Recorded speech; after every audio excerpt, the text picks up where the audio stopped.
I finally got around to playing Shadowblight, and I just gotta say it. This build and we gotta talk about some really cool tech that I myself did not come up with.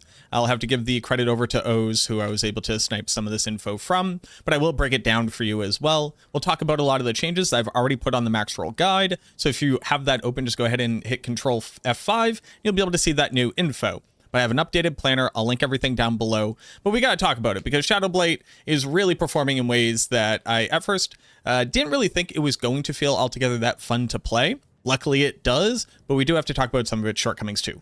Roll the footage of this pit tier 105. This is the highest pit tier I've cleared yet this season. Leave me alone. My gear is trash. Shadowblight has been the redheaded stepchild of the Necromancer's kit for a very, very long time. While the first, like, quote-unquote meta best build for the Necro being Infinimus triggering Shadowblight all the way back in Season 0, kind of put a little bit of a laurel on top of this thing's head, definitely allowed it to rest on said laurels for a while. Nobody has sincerely used Shadowblight as a damage source. We have tried, and we have failed. But walking into Season 9, the developers saw it fit to retrofit the Blighted aspect now on a pretty ridiculous multiplier for Shadowblight's damage, add on an additional damage multiplier from the Decay aspect, and then give Shadowblight enough of a base multiplier on the actual skill itself to be able to see widespread use. And starting at the beginning of the season, it was very quickly considered to be our best pit-pushing build, and there is a significant bug currently holding it back from being able to reclaim that throne, which we'll also talk about at a later timestamp. But the build is actually very simple. You apply shadow damage to a target, it doesn't matter what that source of shadow damage is, and every 8 times that you do so, you get this big shadow damage crit instance. And this can trigger multiple times if you can overlap a ton of additional dots through Blight, as well as Corpse Explosion and your Soul Rift, and even the addition of the Mercenary of Aldkin. Again, shoutouts to Oz for making me aware of this cool new tech. You can trigger this thing an exceptional amount of times per second. The more targets within the area, the more ways of you being able to trigger it, but it doesn't even really slow down against a single target. With enough overlapping damage instances, you're able to generate enough corpses to be able to permanently cast Corpse Explosion, and then you just kind of watch the damage roll in. It's really, really satisfying. And while the build doesn't serve too well for speed farming and things like Infernal Hordes in the open world, luckily we can add on some tech that was kind of the original go-to for the build, which is the Ebon Piercer Amulet, to help be able to spread around more damage instances and be able to clear larger areas more quickly. So while you can optimize for speed farming, and it does make the build better at doing that, where it really shines is in pit pushing, in the ease of pit pushing. Unlike the majority of other builds that you're going to be pushing on the pit with, you gotta get real sweaty with them. You gotta be really optimal in how you're playing it. But Shadowblight, you kind of just walk up and hold Blight and hold Corpse Explosion, and you just hit other stuff when it comes off of its cooldown, and everything just kind of melts around you. It also makes it exceptionally good for speed farming lower tier pits like 80, 90, and once your gear gets good enough, I guess all the way up to 100.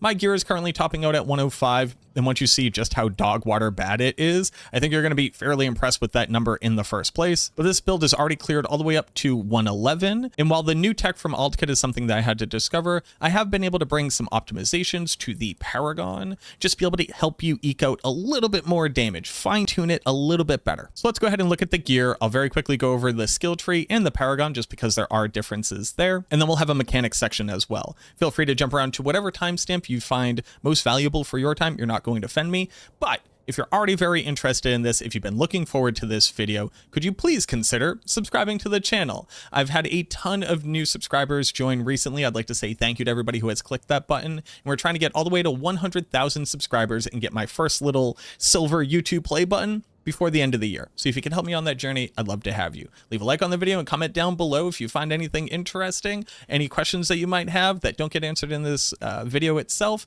and then we'll try to touch on them later. But let's go ahead and jump into the gear. The biggest departure here on Shadowblight is that fairly early into the season, a lot of players realize that you don't necessarily need Ebon Piercer to be able to generate enough corpses. So you're able to use a legendary amulet. And the cool part about the legendary amulet is that obviously you can get passives on it. Now, if you look at mine, this thing is hot trash garbage. Fueled by Death is our weakest damage multiplier. Oddly enough, I don't need total armor on this build, and everything else is kind of low rolls and bad. I just haven't gotten a better amulet.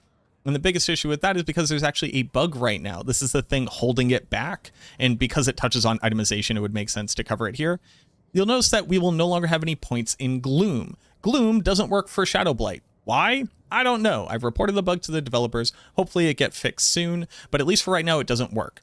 So ranks to Terror and ranks to Coalesce Blood become your best passives. And as you can see, I don't have any of them. So this build is already missing out on a huge amount of damage from that bug, meaning that's probably missing out on like 1 to 2 additional pit tiers at the top end, which would reaffirm it as our strongest pit pushing build. But in using a legendary amulet, you're able to move the decay aspect. This one says that every time that you trigger Shadowblight, increase your total Shadowblight damage up to 5 times. And as you continuously reset this, this will just stay on your character in perpetuity. But we're able to bring that on and then add on another damage aspect to the build as well. So if you haven't upgraded from the Ebon Piercer version, you want to make sure to check out the planner, but you're going to do that. And then on one of your rings, you're going to add on Damned for a huge shadow damage multi. The rest of the build is fairly close to what you were already expecting. You want to use Air of Perdition. You would like to get your GA and Masterwork crits on lucky hit chance. Once you have your critical strike chance mastered through the other gear pieces that you have, obviously Shroud of False Death, maximum life if you're looking for more tankiness, all stats if you're looking for more damage. One difference that you'll see between this build and the highest push build from O's right now is 2-part.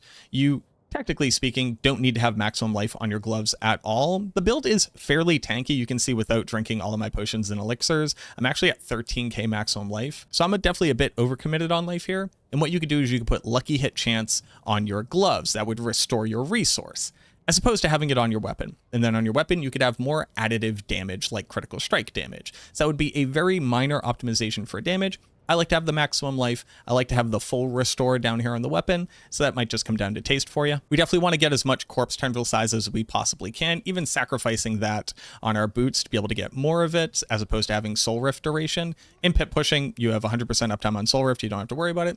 But corpse tendril size helps to bring all the monsters in, get them as tightly packed as possible, so that becomes very, very important. And just remember that Grasping Veins is going to get you a huge amount of critical strike chance, so you only need to hit 75 across the rest of your gear. Obviously, Blood Moon Breaches, here's where we're using Igni and Thule. I get a lot of questions about why we're using Thule, which is the mystical Frost Nova from the Sorceress.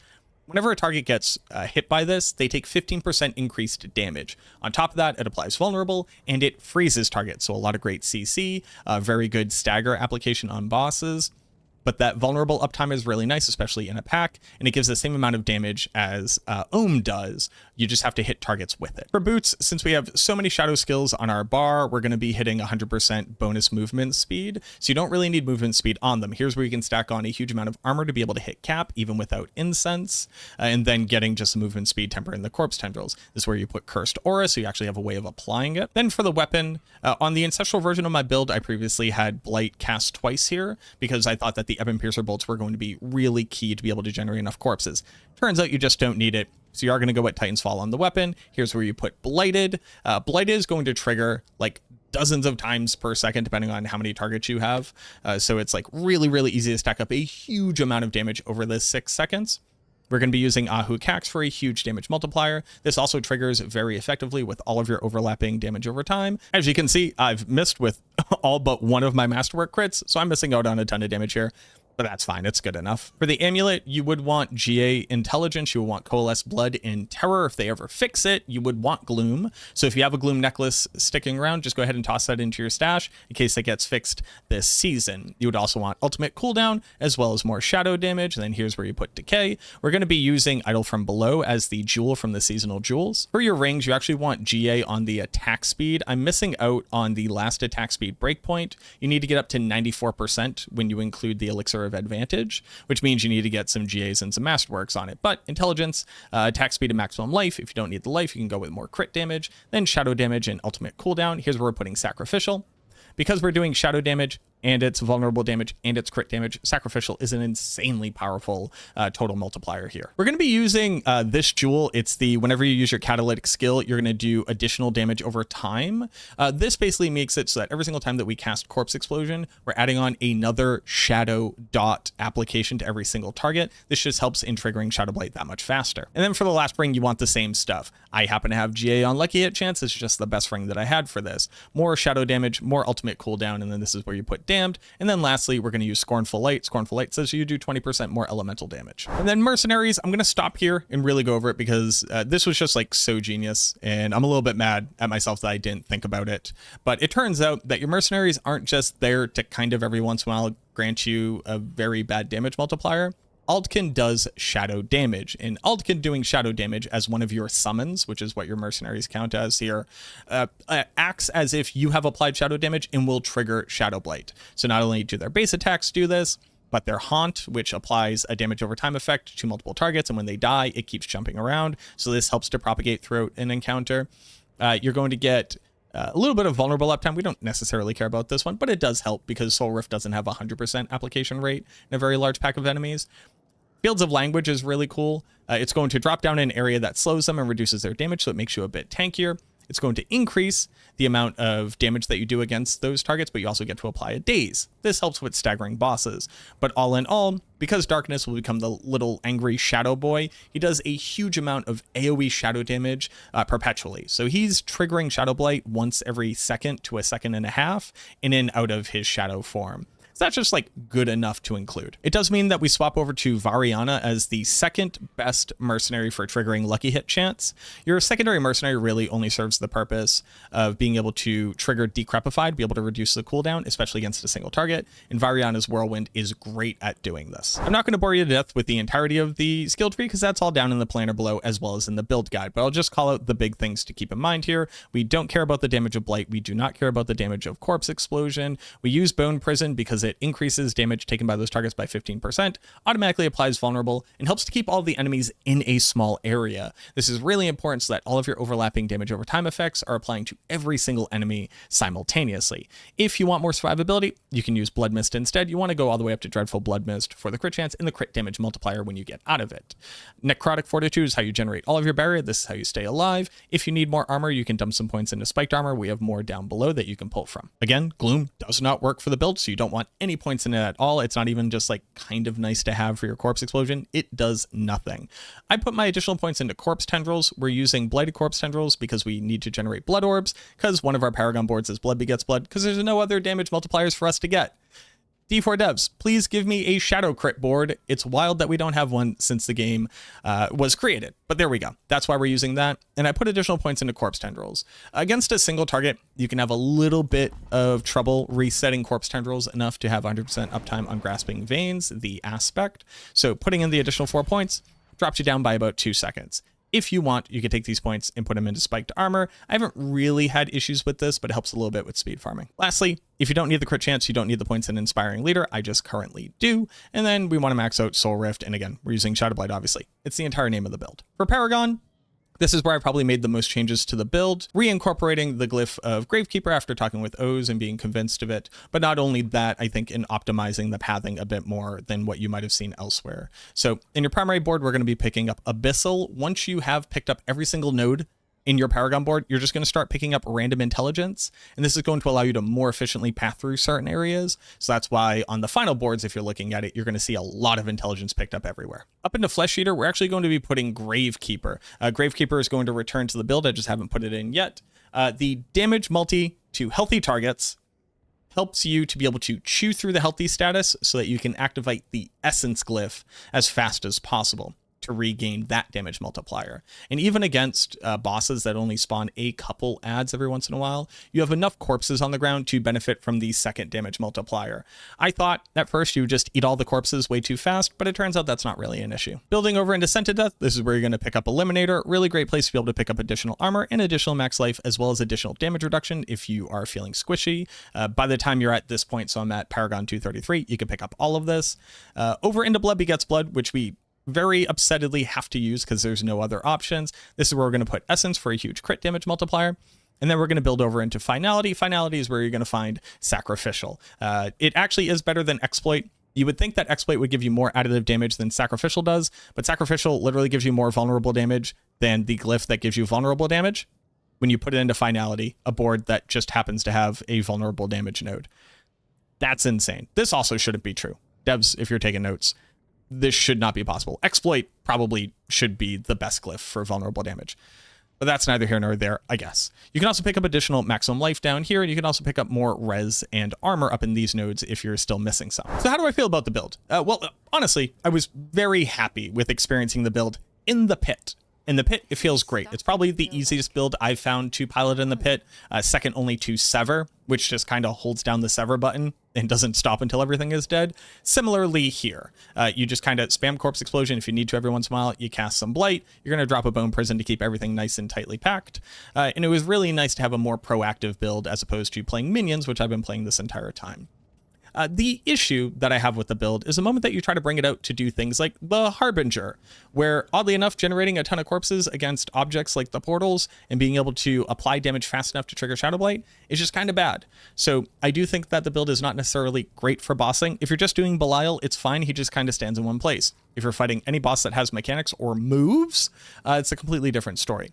Similarly, it's not great for speed farming. Yes, you can make it better at speed farming, but if you were to try to set up a speed farming build, what I would honestly do is I would set this up in the armory and then just set up a new skill tree and a new Paragon board for a Blight Necromancer, use the Ebon Piercer, and just play Blight. Blight is significantly better at speed farming than this is in open content because you could just spam in every single direction and it will all melt, as opposed to spam in every direction and then 8 damage instances later triggering Shadowblight. That would be my best recommendation if you're trying to play mostly one build. Just go check out Blight. You know what? I'll link that in the description as well and in the pinned comments so you can go take a look. It's a very easy swap. It uses basically all the exact same gear and it just swaps out like 2 or 3 aspects, and that's about it. So you can go ahead and enjoy that. You don't really have to do anything else. But sincerely, I was having a great time on this build. Adding Aldkin to it makes it feel a lot better. Swapping out the glyphs that we did makes it feel a lot better. And then re-optimizing Paragon just got us that additional damage that we were missing. The big thing is that my amulet is just so hot garbage, and I can't get better amulets. I just can't do it. The only amulets I get are GA on Gloom. I have 3 of those at this point and nothing else. I think I have a Tides of Blood one, but like, who's playing overpower builds? Nobody.